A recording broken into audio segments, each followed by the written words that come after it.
Fourth lecture: Byzantine architecture in Ravenna during the Exarchate 565 to 751 and its legacy during the early Middle Ages. In the fourth lecture of the course on late Antique and Byzantine architecture in Ravenna, we will study late Byzantine architecture which developed in Ravenna during the 6th and the 7th centuries, and its legacy during the early Middle Ages in Italy and Europe. The period following the reign of Justinian was characterized by the progressive establishment of Lombard power in Italy and continuous fighting against the Byzantines for supremacy over the peninsula. The Exarchate of Ravenna was born in this context, as an eastern outpost in an enemy territory. We do not know the precise years of its foundation, but we know it met its demise in 751, when the Lombard king Aistulf conquered the city, thus ending Byzantine reign in Ravenna. The second half of the 6th century in Ravenna was marked not only by the construction of new buildings, but also by the transformation of existing ones. In particular, most of the Arian churches were converted to Catholic places of worship. Among the most important examples, the Basilica Salvatore was modified in its decorations and was dedicated to Saint Martin.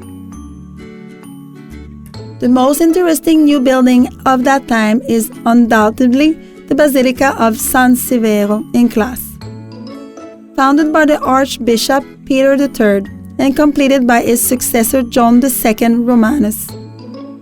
The complex, including the basilica and a monastery, which was active until the 15th century and then abandoned, was erected between two small ancient sacred buildings, perhaps connected to the body of the basilica through a narthex. The basilica had a large main volume, 65 meters long, with a nave and two aisles divided by two rows of 12 columns, with an apse that was polygonal inside and circular outside.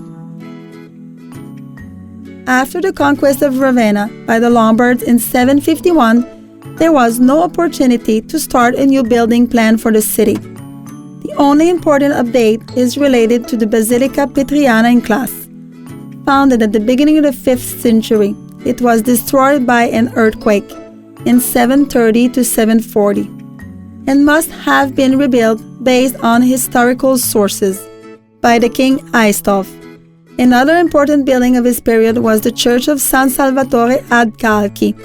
The building, whose massive facade is still visible today in Ravenna along Via Roma, probably stood next to the ancient building having the function of a new Palatine Chapel.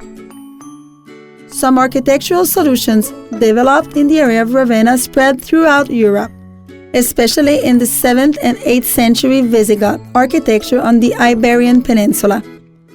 One example is the chapel of São Frutuoso di Montelios outside Braga, dating back to the second half of the 7th century. It was modeled after the exterior forms of the mausoleum of Galla Placidia and also included elements derived directly from Roman architecture, as well as ones reflecting some early Moorish influences. Another example is the famous Palatine Chapel in Aachen, built under the reign of Charlemagne between 792 and 805, and designed by the architect Odo of Metz, following the model of the Basilica of San Vital and its octagonal central double shell plan. However, whereas the church in Ravenna was built with a relatively light structure, thanks to the construction of the dome with clay tubes, the Palatine Chapel had heavy pillars, thick walls, and a masonry dome. One of the main differences between the two buildings lay in the walls separating the central octagonal space from the lateral annular spaces. In Aachen, the walls are thick and straight, whereas in Ravenna they are curved and form large exedras, thus creating an effect of spatial enlargement that is absent in the Germanic chapel, where the main vertical volume is a prism clearly defined by pillars and arches.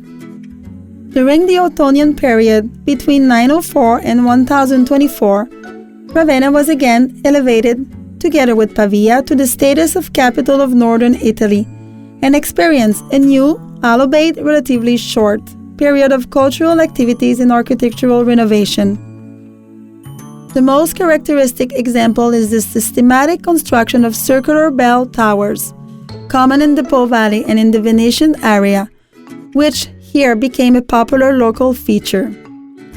Two projects were undertaken in this period: the reconstruction of the ancient Basilica Apostolorum, which was now dedicated to St. Peter, the present-day Church of San Francesco, and the renovation of Santa Maria Maggiore and the Basilica of Xiana, Cathedral of the city.